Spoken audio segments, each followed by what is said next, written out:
kati wamala kunduma abandi kula bagenda wiru gwe balumyeko omumwa ye John Byaruhanga ow'emyaka 50 nga mutuze ku kyalo Tabakamunye mu muluka gw'Emako mu gombola ye Kasanje 3 mu district y'ewa Kisongo n'omusiguze amulumyeko ekitundu ky'omumwa gwa wansi n'ekigwa wali ndubinyonyo umutwe gw'undumwa nsayindumwa wankubye n'imigeri wano ndubinyonyo tuno ekyo tuweza kunoonya akatundu tuga nti obambwaze zakiridde naye batugamba mbu abamu bamanyi mbu waluma akatundu k'omwamanyi okukamira n'akamira. Okusinziira ku Ssemaka yazeeyo awaka ku ssaawa nga 3 ez'ekiro nga wano we yasangidde mukyala we Godansi Ayibazibwe ow'emyaka 20 n'omusiguze ategerekeseko erya Everest mu kikolwa munda mu nju ye.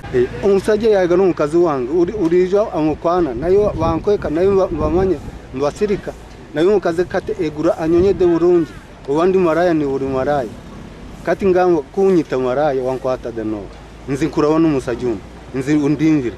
Wano nanyini mu Byaruhanga yagezezaako okugoba omusiguze ku mukyala we naye nekitasoboka nga wano omusiguze ng'ayambibwako omukazi we batandikidde okumulwanyisa bwe bato ne bamusinza amaanyi era omusiguze n'amulumako ekitundu ky'omumwa gwa wansi. Ebibeerewo wadde bagamba nti bano babasanze bali bwerere nga balwana naye bayinza okubanga y'enkola yaabwe. Katuli ankwata emikono ankwata omutwe niko konsali mwene kati nkubinduru abantu tuwanfurira. Okusinziira ku Byaruhanga asangiddwa ng'apooca mu luggya lw'eddwaliro lya Mpigi Health Center 4 aludde ng'alinnya babiri bano akagere era nga n'olumu yabakwatako era ne yeegayirira omusiguzi okumuviira ku mukyala we wabula ne yerema n'amusuubiza n'okumutuusaako obulabe. Oyagala omukazi wasowaawo wange omusoma naye tabulira kati omukazi nawagonanga taliimu nti oyinza okwagala okozesa ekikula ekyo nga kyakuluma mumwa naye ate manya nti ogenda kufuna n'obulwadde oyinza okwesanga oli omulumyeko omuwanga yalwala. Ayongerako nti mukyala we aludde ng'amulangira obwavu buli lwamugambako ku ntambula ye ng'amugamba kimu nga bw'atalina ssente. Agamba ne tuli mwavu tinkwagala gwe njagala abagaga nti kale oyagala abagaga okusanga abagaga. Omusajja ono alomboza akawonvu n'akagga kayiseemu ne mukyala we Godansi gw'amaze naye emyaka 10 era ng'amulinamu n'abaana 3. Agenda njagala arawerera abaana bange nze tinjagala kumwoga wange ogwolo kwasa omukazi wange njagala mutwale mumubaza amateeka kabunyampiza kumushali kyakukora.